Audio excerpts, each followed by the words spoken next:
Hello friends, welcome to my YouTube channel. तो आज मैं आपके लिए लेकर आई हूँ मुंशी प्रेमचंद्र के द्वारा लिखी हुई कहानी दो बहनें। तो चलिए शुरू करते हैं कहानी। दोनों बहनें 2 साल के बाद एक तीसरे नातेदार के घर मिली और खूब रो धोकर खुश हुई। तो बड़ी बहन रूप कुमारी ने देखा कि छोटी बहन राम दुलारी सर से पाँव तक गहनों से लदी हुई है। कुछ उसका रंग खुल गया है, स्वभाव में कुछ गरिमा आ गई है और बातचीत करने में ज़्यादा चतुर हो गई है। कीमती बनारसी साड़ी और बेलदार उन्नावी मखमल के जंपर ने उसके रूप को और भी चमका दिया। वही राम दुलारी लड़कपन में सर के बाल खोले फूहड़ सी इधर उधर खेला करती थी। अंतिम बार रूप कुमारी ने उसे उसके विवाह में देखा था, 2 साल पहले।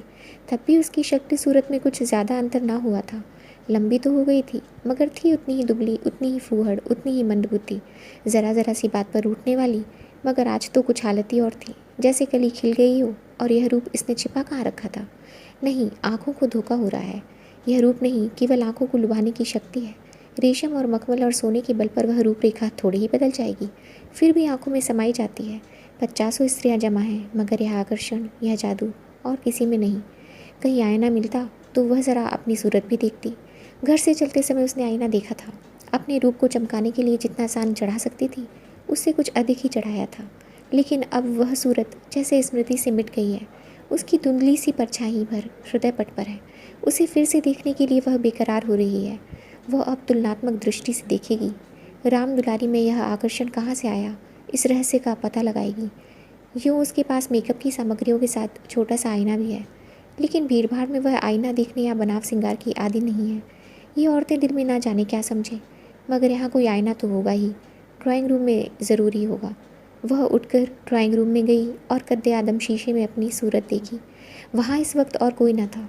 मर्द बाहर सहन में थे, औरतें गाने बजाने में लगी हुई थीं। उसने आलोचनात्मक दृष्टि से एक एक अंगों के एक एक विन्यास को देखा।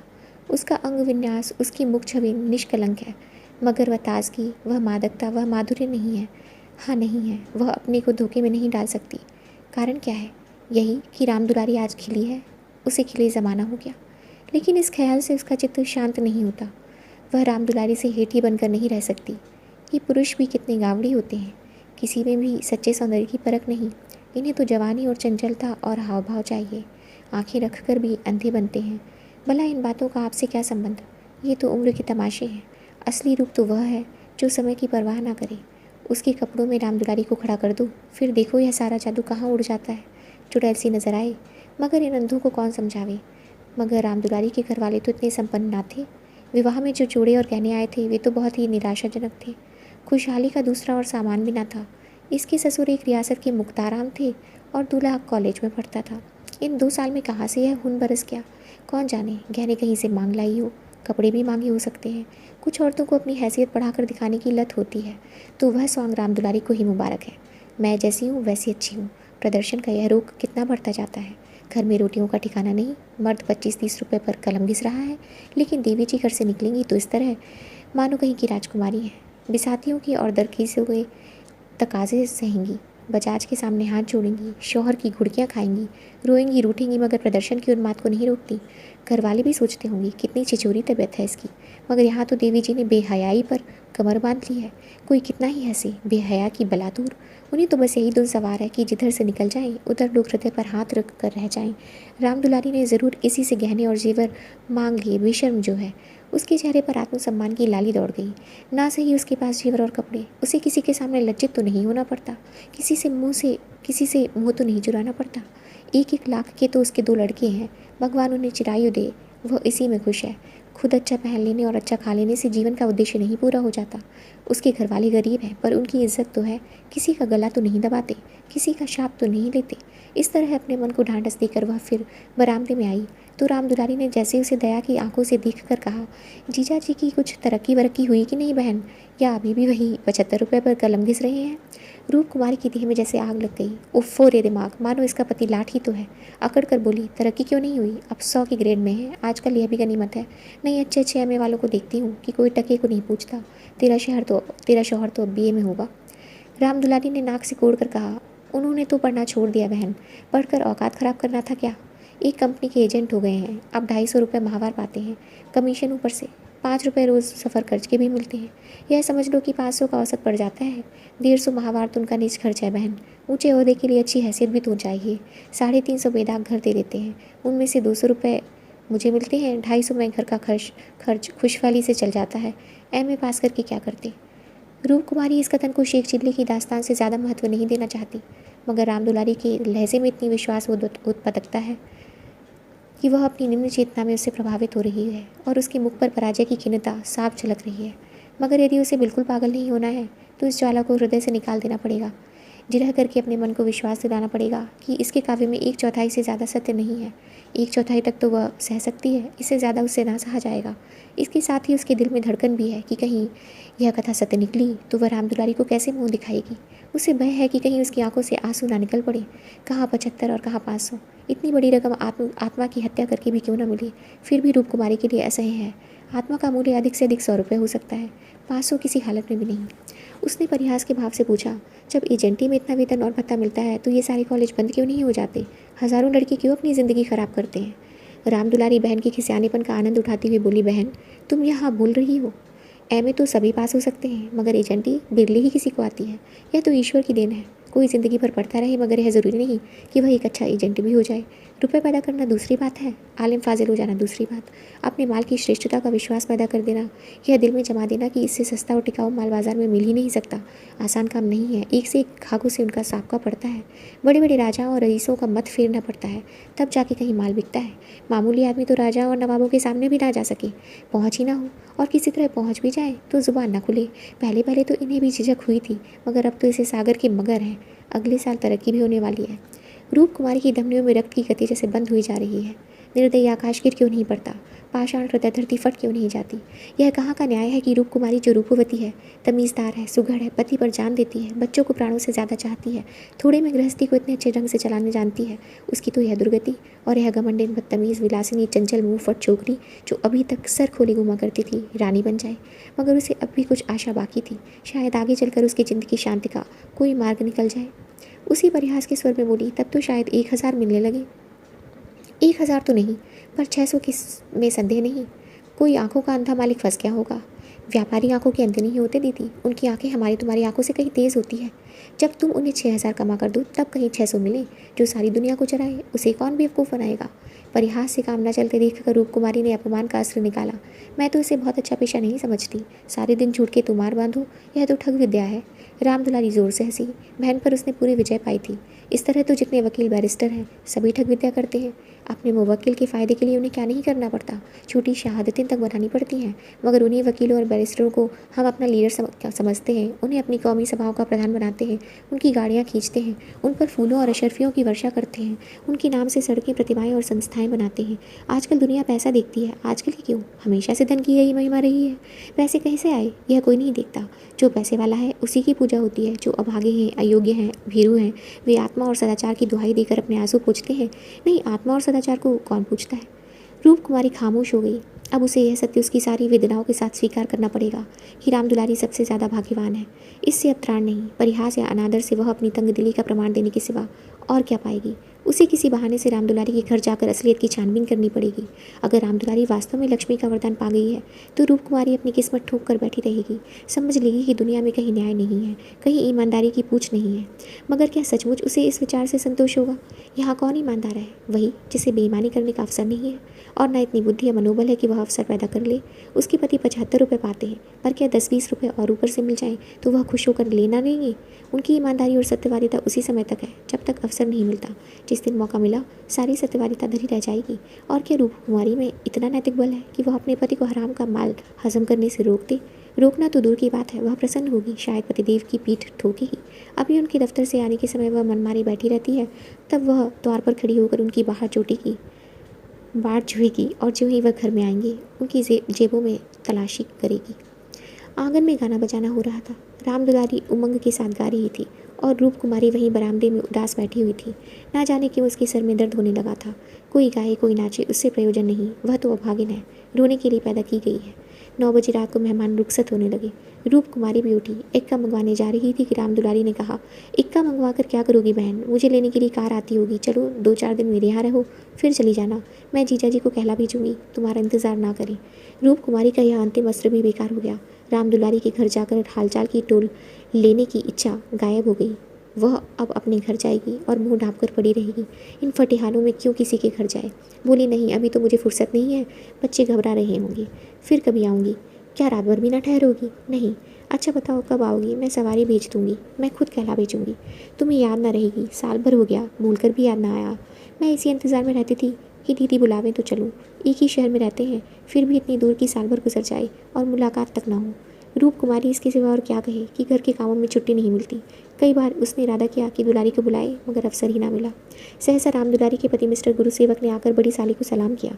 बिल्कुल अंग्रेजी सच धज, मुंह में चुरूट, कलाई पर सोने की घड़ी, आंखों पर सुनहरी ऐनक, जैसे कोई सिविलियन हो। चेहरे से जहानत और शराफत बरस रही थी। वह इतना रूपवान और सजीला है, रूप कुमारी को अनुमान ना था। कपड़े जैसे इसकी देह पर खिल रहे थे। आशीर्वाद देकर बोली, आज यहाँ ना आती तो मुझसे मुलाकात क्यों होती। गुरुसेवक हंसकर बोला, यह उल्टी शिकायत क्यों ना हो, कभी आपने बुलाया और मैं ना गया। मैं नहीं जानती थी कि तुम अपने को मेहमान समझते हो, वह भी तो तुम्हारा ही घर है। राम दुलारी देख रही थी कि मन में उससे ईर्ष्या रखते हुए भी वह कितनी वाणी मधुर, कितनी स्निग्ध, कितनी अनुग्रह प्रार्थनी होती जा रही है। गुरुसेवक ने उदार मन से कहा, हाँ अब मान गया भाभी साहब, बेशक मेरी गलती है, इस दृष्टि से मैंने विचार नहीं किया था, मगर आज तो मेरे घर रहिए। नहीं, आज बिल्कुल अवकाश नहीं है, फिर कभी आऊँगी, लड़के घबरा रहे होंगे। राम दुलारी बोली, मैं कितना कह के हार गई, मानती ही नहीं। दोनों बहनें कार की पिछली सीट पर बैठी। गुरुसेवक ड्राइव करता हुआ चला।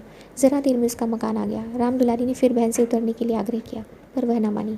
लड़के घबरा रहे होंगे। आखिर राम दुलारी उससे गले मिलकर अंदर चली गई। गुरुसेवक ने कार बढ़ाई। रूप कुमारी ने उड़ती हुई निगाह से राम दुलारी का मकान देखा और वह ठोस सत्य एक शलाका की भांति उसके कलेजे में चुभ गया। कुछ दूर जाकर गुरुसेवक बोला, भाभी मैंने तो अपने लिए अच्छा रास्ता निकाल लिया, अगर 2-4 साल इसी तरह काम करता रहा तो बड़ा आदमी बन जाऊंगा। रूप कुमारी ने सहानुभूति के साथ कहा, राम दुलारी ने मुझसे बताया था, भगवान करे जहाँ रहो खुश रहो, मगर ज़रा हाथ पर संभाल के रहना। मैं मालिक की आँख बचाकर एक पैसा भी लेना पाप समझता हूँ भाभी। दौलत का मज़ा तो तभी है कि ईमान सलामत रहे, ईमान खोकर पैसे मिले तो क्या।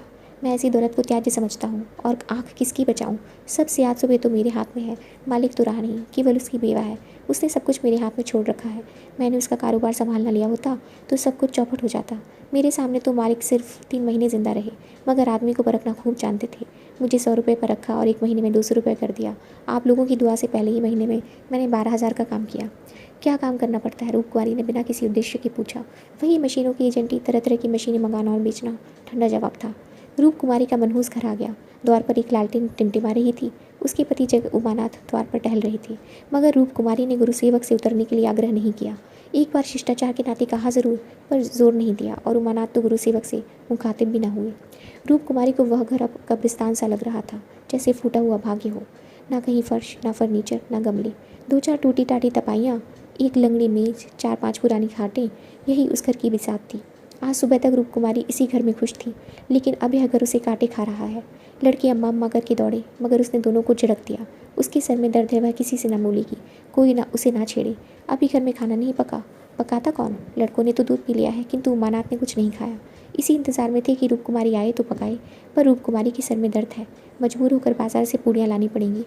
रूप कुमारी ने तिरस्कार के स्वर में कहा, तुम अब तक मेरा इंतज़ार क्यों करते रहे? मैंने तो खाना पकाने की नौकरी नहीं लिखाई है, और जो रात को वहीं रह जाती तो? आखिर तुम कोई महाराजन क्यों नहीं रख लेते? क्या ज़िंदगी भर मुझी को पीसते रहोगे? उमानाथ ने उसकी तरफ आहत विस्मय की आंखों से देखा। उसके बिगड़ने का कोई कारण उनकी समझ में न आया। रूप कुमारी से उन्होंने हमेशा निरापद सहयोग पाया है, निरापद ही नहीं, सहानुभूतिपूर्ण भी। उन्होंने कई बार उससे महाराजन रख लेने का प्रस्ताव खुद किया था, पर उसने बराबर यही जवाब दिया कि आखिर मैं बैठे बैठे करूँगी क्या? 4-5 रुपये का खर्च बढ़ाने से क्या फ़ायदा? यह पैसे तो बच्चों के मक्खन में खर्च होते हैं। और आज वह इतनी निर्ममता से उलाहना दे रही है जैसे गुस्से में भरी हो।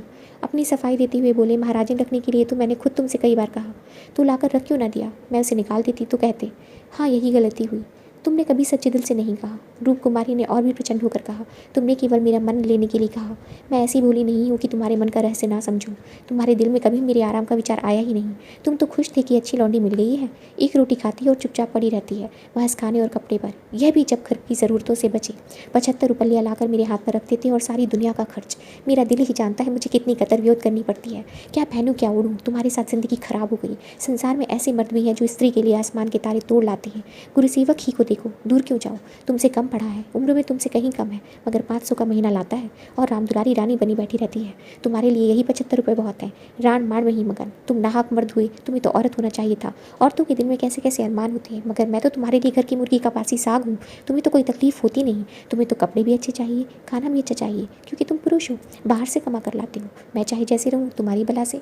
वाग बाणों का यह सिलसिला कई मिनट तक जारी रहा और उमानाथ चुपचाप सुनते रहे। अपनी जान में उन्होंने रूप कुमारी को शिकायत का कभी मौका नहीं दिया। उनका वेतन कम है, यह सत्य है, पर यह उनके बस की बात तो नहीं। वह दिल लगाकर अपना काम करते हैं, अफसरों को खुश रखने की सदैव चेष्टा करते हैं। इसी साल बड़े बाबू के छोटे से पुत्र को 6 महीने तक बिना नागा पढ़ाया, इसीलिए तो कि वह प्रसन्न रहे। अब वह और क्या करे। रूप कुमारी की खफगी का रहस्य वह समझ गई। अगर गुरु सेवक वास्तव में 500 रुपये लाता है तो बेशक वह भाग्य का बली है, लेकिन दूसरों की ऊंची पेशानी देखकर अपना माथा तो नहीं फोड़ा जाता। किसी संयोग से उसे यह अवसर मिल गया, मगर हर एक को तो ऐसे अवसर नहीं मिलते। वह इसका पता लगाएंगे कि सचमुच उसे 500 रुपये ही मिलते हैं या महज स्टिंग है। और मान लिया कि 500 रुपये मिलते हैं, तो क्या ऐसे रूप कुमारी को यह हक है कि वह उनको ताने दे और उन्हें जलीगटी सुनाए? अगर इसी तरह वह भी रूप कुमारी से ज़्यादा रूपवती और सुशीला रमणी को देखकर रूप कुमारी को कोसना शुरू करे तो कैसा हो? रूप कुमारी सुंदरी है, मृदुभाषिणी है, त्यागमयी है, लेकिन उससे बढ़कर सुंदरी, मृदुभाषिणी, त्यागमयी देवियों से दुनिया खाली नहीं। तो क्या इस कारण वह रूप कुमारी का अनादर करे? एक समय था जब उनकी नज़रों में रूप कुमारी से ज़्यादा रूपवती रमणी संसार में न थी, लेकिन वह उन्माद कब का शांत हो गया। भावुकता के संसार से वास्तविक जीवन में आए उन्हें एक युग बीत गया। अब तो विवाहित जीवन का उन्हें काफ़ी अनुभव हो गया है। एक को दूसरे के गुण दोष मालूम हो गए हैं। अब तो संतोष ही में उनका जीवन सुखी रह सकता है। मगर रूप कुमारी समझदार होकर भी इतनी मोटी सी बात नहीं समझती। फिर भी उन्हें रूप कुमारी से सहानुभूति ही हुई। वह उदार प्रकृति के इंसान थे और कल्पनाशील भी। उसकी कटु बातों का कुछ जवाब न दिया, शरबत पीकर रह गई। अपनी बहन के ठाठ देखकर एक क्षण के लिए रूप कुमारी के मन में ऐसे निराशाजनक, अन्यायपूर्ण, दुखद भावों का उठना बिल्कुल स्वाभाविक है। रूप कुमारी कोई सन्यासिनी नहीं, विरागिनी नहीं कि हर एक दशा में अविचलित रहे। इस तरह अपने मन को समझाकर उमानाथ ने गुरु सेवक के विषय में तहकीकात करने का संकल्प किया। 1 सप्ताह तक रूप कुमारी मानसिक अशांति की दशा में रही। बात बात पर झुंझलाती, लड़कों को डांटती, पति को कोसती, अपने नसीबों को रोती। घर का काम तो करना ही पड़ता था, लेकिन अब इस काम में उसे आनंद न आता था। बिगाड़ सी डालती थी। घर की जिन पुरानी दुरानी चीज़ों से उसका आत्मीय संबंध सा हो गया था, जिनकी सफाई और सजावट में वह व्यस्त रहा करती थी, उनकी तरफ अब आंख उठाकर भी ना देखती। घर में एक ही खिदमतगार था। उसने जब देखा बहू जी घर की तरफ से खुद ही लापरवाह है, तो उसे क्या गरज थी कि सफाई करता। जो चीज़ जहाँ पड़ी थी वहीं पड़ी रहती, कौन उठाकर ठिकाने से रखे। बच्चे माँ से बोलते डरते थे और उमानाथ तो उसके साये से भागते थे। जो कुछ सामने थाली में आ जाता उसे पेट में डाल लेते और दफ्तर चले जाते। दफ्तर से लौटकर दोनों बच्चों को साथ ले लेते और कहीं घूमने निकल जाते। रूप कुमारी से कुछ कहना बारूद में दिया सलाई लगाना था। हाँ, उनकी यह तहकीकात जारी थी। एक दिन उमानाथ दफ्तर से लौटे तो उनके साथ गुरु सेवक भी थे। रूप कुमारी ने आज कई दिनों के बाद परिस्थिति से सहयोग कर लिया था और इस वक्त झाड़न लिए कुर्सियाँ और टिपाइयाँ साफ कर रही थी कि गुरु सेवक ने अंदर पहुंचकर सलाम किया। रूप कुमारी दिल में कट गई। उमानाथ पर ऐसा क्रोध आया कि उसका मुंह नोच ले। इन्हें लाकर यहाँ क्यों खड़ा कर दिया? ना कहना ना सुनना, बस बुला लाए। उसे इस दशा में देखकर गुरु सेवक दिल में क्या कहता होगा, मगर इन्हें अक्ल आई ही कब थी।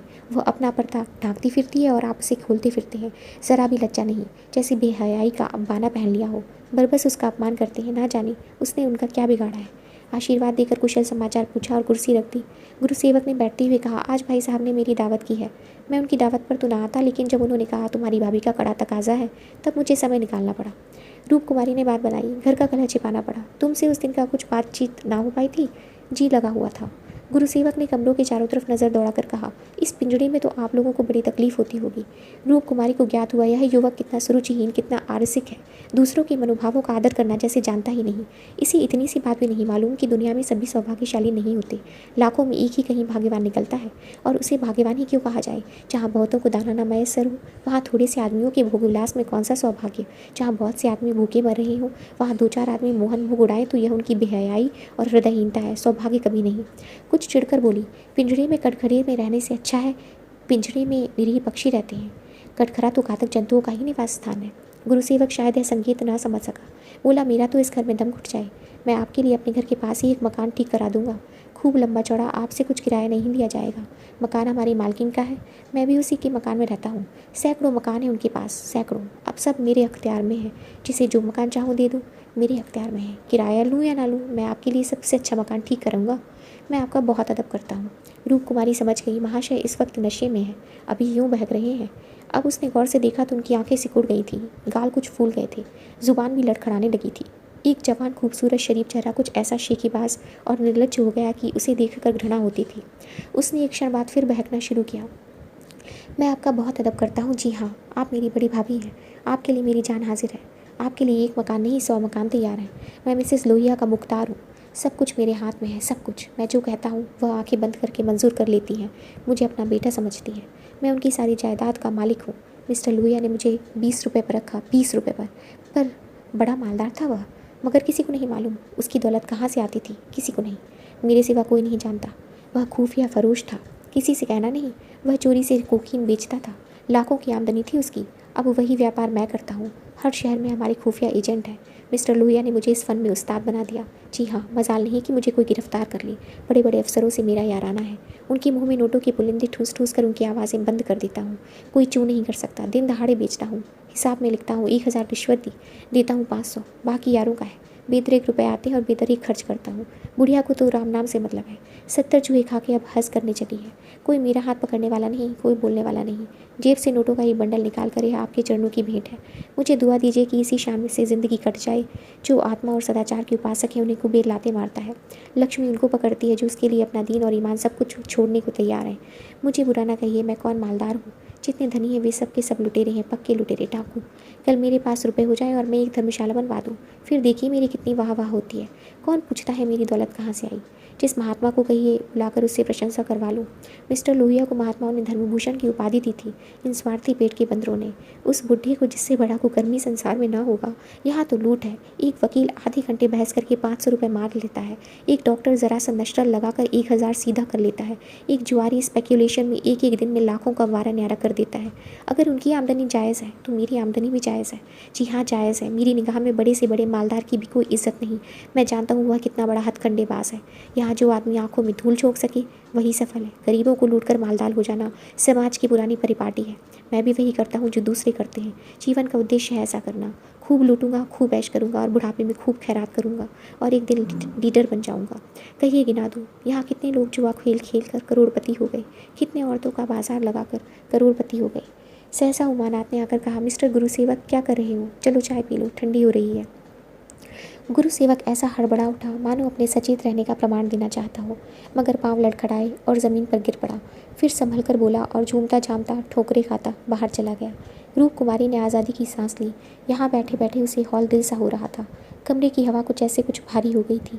जो प्रेरणाएं कई दिन से अच्छे अच्छे मनोहर रूप भरकर उनके मन में आ रही थी, आज उसे उनका असली विभत्स घिनौना रूप नजर आया। जिस त्याग, सादगी और साधुता के वातावरण में अब तक उसकी ज़िंदगी गुजरी थी, उसमें इस तरह के दांवपेच, छल कपट और पतित स्वार्थ का घुसना बिल्कुल ऐसा ही था जैसे किसी बाग में सांडों का एक झुंड घुस आए। इन दामों वह दुनिया की सारी दौलत और सारा ऐश खरीदने को भी तैयार ना हो सकती थी। नहीं, अब राम दुलारी के भाग्य से अपने भाग्य का बदला ना करेगी। अब वह अपने हाल में खुश है। राम दुलारी पर उसे दया आई, जो भोग विलास की धुन और अमीर कहलाने के मोह में अपनी आत्मा का सर्वनाश कर रही है। मगर वह बेचारी भी क्या करे, और गुरुसेवक का भी क्या दोष है। जिस समाज में दौलत पूजती है, जहाँ मनुष्य का मूल उसके बैंक अकाउंट और टीमटाम से आंका जाता है, जहाँ पग पग पर प्रलोभनों का जाल बिछा हुआ है और समाज की कुव्यवस्था आदमी में ईर्ष्या, द्वेष, अपहरण और नीचता के भावों को उकसाती और उभारती रहती है, गुरुसेवक और राम दुलारी उस जाल में फंस जाए, उस प्रवाह में बह जाए तो कोई अचरज नहीं। उसी वक्त उमानाथ ने आकर कहा, गुरुसेवक यहाँ बैठा बैठा क्या बहक रहा था। मैंने तो उसे विदा कर दिया। जी डरता था कहीं पुलिस उसके पीछे ना लगी हो, नहीं तो मैं भी गेहूं के साथ घुन की तरह पिस जाऊं। रामकुमारी ने क्षमा प्रार्थी नेत्रों से उन्हें देखकर जवाब दिया। वही अपनी खुफिया फरोशी की डींग मार रहा था। मुझे भी मिसेस लोहिया से मिलने को कह गया। जी नहीं, आप अपनी क्लर्की कीजिए, इसी में हमारा कल्याण है। मगर क्लर्की में वह ऐश कहाँ। क्यों ना साल भर की छुट्टी लेकर ज़रा उस दुनिया की भी सैर करूँ। मुझे अब उस ऐश का मोह नहीं रहा। दिल से कहती हो, सच्चे दिल से। उमानाथ 1 मिनट तक चुप रहने के बाद फिर बोले, मैं आकर तुमसे यह वृत्तांत कहता तो तुम्हें विश्वास आता या नहीं, सच कहना। कभी नहीं। मैं तो कल्पना भी नहीं कर सकती थी कि अपने स्वार्थ के लिए कोई आदमी दुनिया को विष खिला सकता है। मुझे सारा हाल पुलिस के सब इंस्पेक्टर से मालूम हो गया था। मैंने उसे खूब शराब पिला दी थी कि नशे में बहकेगा ज़रूर और सब कुछ उगल देगा। ललचता तो तुम्हारा भी जीत था ना। हाँ, ललचता तो था और अभी ललच रहा है, मगर ऐश करने के लिए जिस हुनर की ज़रूरत है वह कहाँ से लाऊंगा। ईश्वर ना करे वह हुनर तुम में आए। मुझे तो उस बेचारे पर तरस आती है। मालूम नहीं खैरियत से घर पहुंच गया या नहीं। उसकी कार थी, कोई चिंता नहीं। रूप कुमारी एक क्षण ज़मीन की तरफ ताकती रही, फिर बोली, तुम मुझे दुलारी के घर पहुंचा दो। अभी शायद मैं उसकी कुछ मदद कर सकूं। जिस बाग की वह सैर कर रही है उसके चारों ओर निशाचर घात लगाए बैठी हैं, शायद मैं उसे बचा सकूं। उमानाथ ने देखा उसकी छवि कितनी दया पुलकित हो उठी है। तो ये थी कहानी। अगर आपको कहानी अच्छी लगी दोस्तों तो प्लीज़ इसे लाइक और शेयर करना ना भूलें। Thank you.